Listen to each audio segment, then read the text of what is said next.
Data doesn't lie, your go-to for the science behind the art of parenting. Hi guys, welcome back. So what are some reasons that babies will come to the neonatal intensive care unit? I sort of broke it down into three big categories, and I'll give you guys a tip at the end. So again, it's not just me talking, you'll get something out of it. So three big categories that can make your baby at higher risk for coming to the NICU. Maternal factors, meaning things that have to do with mom, factors around the delivery period as mom is in labor or baby's being born, and then factors that are inherent to the baby that, just because of what the baby's showing, that will cause the baby to come to the NICU. So maternal factors that are, when I hear those, I'm instantly at alert because I think maybe this kid is coming. Teenage pregnancy or a very young mom, a mom who has diabetes or hypertension, who had some bleeding, whose water broke before it was supposed to, who had her water broke for a long period of time. Mom who has any drug or alcohol use during pregnancy or excessive alcohol use during pregnancy, a mom who has certain maternal infections. All those things make her pregnancy high risk. Factors around delivery of the baby, when the tracing or the baby's heart rate is being monitored.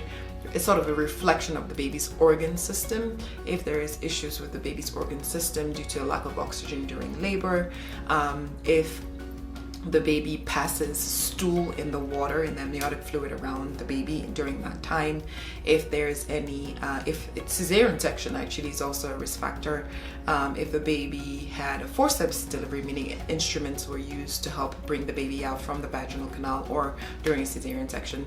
Those are some of the things that will make me think, okay, is this baby likely to come to the NICU? And then factors around the baby itself. Of course the baby is born preterm. About 500,000 kids in the US right now are born preterm. That's a pretty significant number.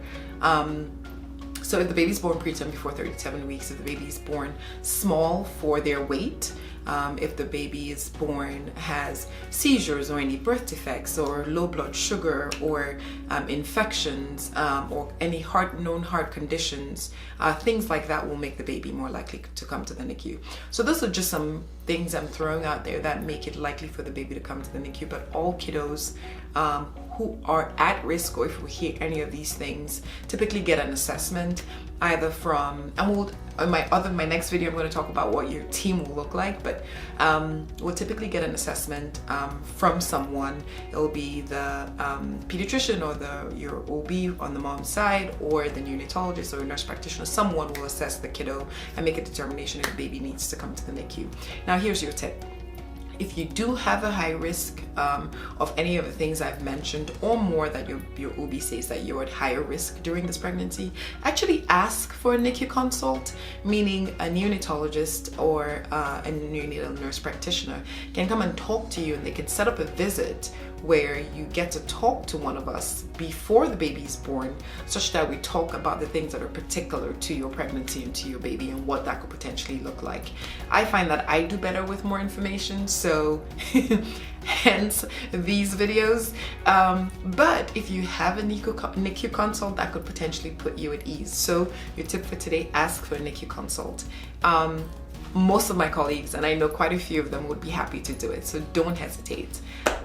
Share, like, and subscribe, and I'll see you guys in the next video.